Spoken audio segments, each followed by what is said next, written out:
আরস মজুমদার কুমিল্লা 14 গ্রাম শ্রমিক লীগের সভাপতি গুরুত্বপূর্ণ বয়ান লাগছে, গুরুত্বপূর্ণ। বুঝলে বোঝ পাতা, না বুঝলে কলা পাতা।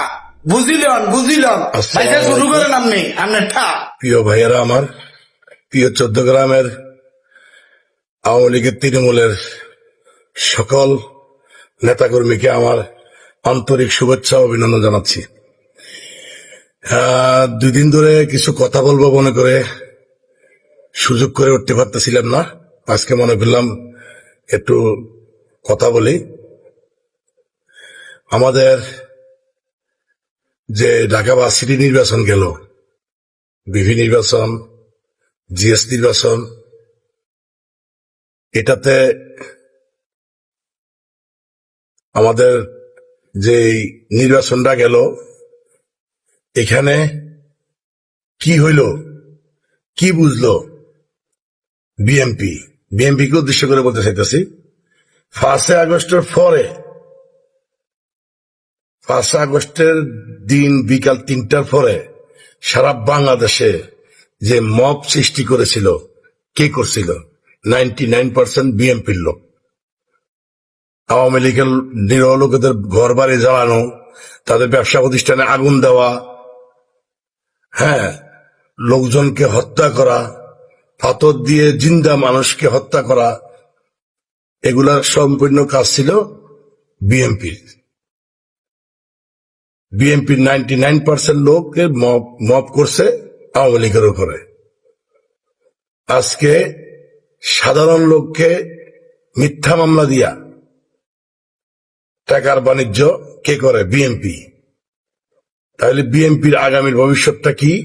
এটা ঢাকা কলেজের, ঢাকা ভার্সিটির নির্বাচনের মাধ্যমে এটা জনগণ বোঝাই দিছে। এটা একটা স্যাম্পল যে বিএনপি মানুষকে এইভাবে মিথ্যা মামলা দিয়ে হয়রানি করায়, মানুষের ঘর বাড়ি জ্বালা দেয়, মানুষের ব্যবসা প্রতিষ্ঠান জ্বালাই দেয়। আজকে 1 বছর 1 মাসের ভিতরে যত অন্যায় অত্যাচার, যত মিথ্যা মামলা দিছে, কে দিছে? বিএনপি দিছে। এটার থেকে একটা মানুষের ঘৃণা তৈরি হয়েছে, ঘৃণার সমান এই ভার্সিটি নির্বাচনে দিছে। বিএনপির লোকেরা এখনো যদি না বোঝে, আর বোঝার সময় পাবে না। আমাদের 14 গ্রামে একটা মিথ্যা হত্যা মামলা দিয়া পুলিশের গুলিতে মারা যাওয়া একটা ছেলে, ওই ছেলের মিথ্যা মামলাটা দিয়ে আমাদের নামে 14 গ্রামে হত্যা মামলা দিয়ে যে অত্যাচার, যে নিপীড়ন করতেছে, এটা বাদীকে সারা বাংলাদেশের যত মামলা, সম্পূর্ণ মামলা 99% বাদী বিএনপির বাইরে কোনো বাদী আছে? আমার দেখাই দেন। তাহলে বিএনপির ভবিষ্যৎ এটা প্রমাণ দিয়ে দিল ঢাকা ভার্সিটি নির্বাচনে।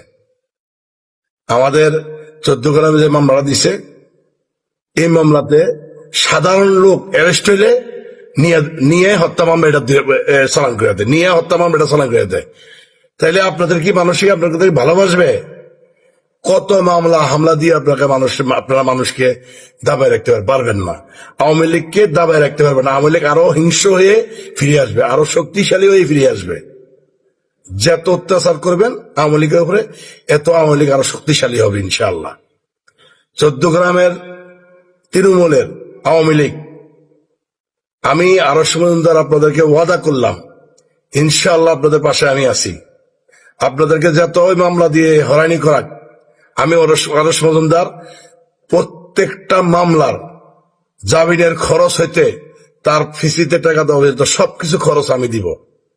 আমাকে খালি একটা কল দিবেন যে আরস ভাই, অমুক ইউনিয়নের একটা লোক রাজনৈতিক মামলায় অ্যারেস্ট হয়েছে, আমি তার দায়ভার নিয়ে তাকে জামিনে বাইর করবো ইনশাআল্লাহ। আমি ওয়াদা দিলাম 14 গ্রাম আওয়ামী লীগকে, আমি ওয়াদা দিলাম এই বিএনপির অত্যাচারে যে মামলা জর্জরিত হইতেছে আমাদের 14 গ্রামের তৃণমূলের কর্মী, সাধারণ কর্মীকেও ধরে নিয়ে, যে যার কোনো ফোর্স পদবি নাই, তাকেও ধরে নিয়ে হত্যা মামলা দিচ্ছেন আপনারা। ইনশাআল্লাহ আপনারা আমাদেরকে দাবায় রাখতে পারবেন না। আমি আছি, তৃণমূলের পক্ষে আমি আছি, নিরহ লোকের পক্ষে আমি আছি। আপনাদের যত সমস্যা হোক, আপনাদের মামলার সম্পূর্ণ খরচ আমি দিব। আমার সাথে যোগাযোগ করবেন, আপনাদের জামিনের ব্যবস্থা আমি করে দিব ইনশাআল্লাহ। কারো কাছে যাইতে হবে না। যারা আমাদের লোকজন আছে নিরাপত্তার সাথে, অনেকে অনেক অনেক জায়গায় সেভে আছে, কিন্তু আমি ইনশাআল্লাহ আপনাদের পাশে দাঁড়াবো, আপনাদের পাশে আছি, কোনো টেনশন করবেন না, কখনো কোনো টেনশন করবেন না। ইনশাআল্লাহ আমাদেরকে যত অত্যাচার করবে আমরা এত শক্তিশালী হয়ে ফিরে আসবো, আমাদেরকে দাবিয়ে রাখতে পারবে না। জয় বাংলা, জয় বঙ্গবন্ধু, জয় হোক প্রিয় নেত্রী শেখ হাসিনা।